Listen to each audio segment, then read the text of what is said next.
Malaysia নিয়ে যারা update জানতে যাচ্ছেন প্রতিনিয়ত আমাকে মেসেজ করছেন যে মালয়েশিয়ার আপডেট কি, কলিং কবে খুলবে, কবে হবে মেডিকেল। আসলে ওরকম অফিসিয়াল কোনো আপডেট এখনও আসে নাই। আমাদের অফিসিয়াল আপডেট ছাড়া যেটা আনঅফিসিয়ালি মৌখিকভাবে বলা হয়েছিল যে অগস্ট মাসের অর্থাৎ এই মাসের শেষের দিক থেকে হয়তো মালয়েশিয়ায় লোক পাঠানো হবে। তো সেই ক্ষেত্রে অবশ্যই মেডিকেলটা চালু হয়ে যাওয়ার কথা ছিল। এখনও যেহেতু হয় নাই, অপেক্ষা করুন যে অগস্ট মাসের শেষের দিকে হয়তো মেডিকেলটা হবে। তো এই জিনিসটা নিয়ে আসলে যে বাংলাদেশের যে প্রতিনিধি দল প্রতিনিয়ত কিন্তু মালয়েশিয়ার সাথে মিটিং করছে, কথা বলছে।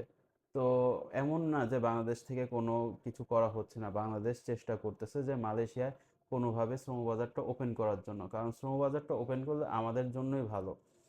তো এটাই আশা করি যে খুব তাড়াতাড়ি ওপেন হয়ে যাবে। এবং কিছু কিছু দেখতে পাচ্ছি যে কিছু কিছু মেডিকেল লিস্ট পরিবর্তন হয়েছে মালয়েশিয়ার ওয়েবসাইটগুলোতে, আবার কিছু কিছু হয়তো এজেন্সিগুলো অ্যাড হয়েছে বাংলাদেশে। তো আমরা অনুকূল দিক দেখতে পাচ্ছি, তো আমরা আশাহত না হই। আমরা অবশ্যই ধৈর্য ধরবো, ধৈর্য হারা হয়ে আমরা যাতে কিছু না করি, প্রতারিত যাতে না হই। তো এটাই আর কি, আপনারা সবসময় সতর্ক থাকবেন। লেনদেন করিয়েন না, এখন লেনদেন যখন অফিসিয়াল নিউজ পাবেন তখন লেনদেনগুলো আপনি করবেন। আসসালামু আলাইকুম রহমতুল্লাহ। এভাবে আরও নিউজগুলো যখন আমি আপনাকে দেবো চেষ্টা করবেন আমাদের পেজটা ফলো দিয়ে রাখতে। আসসালামু আলাইকুম।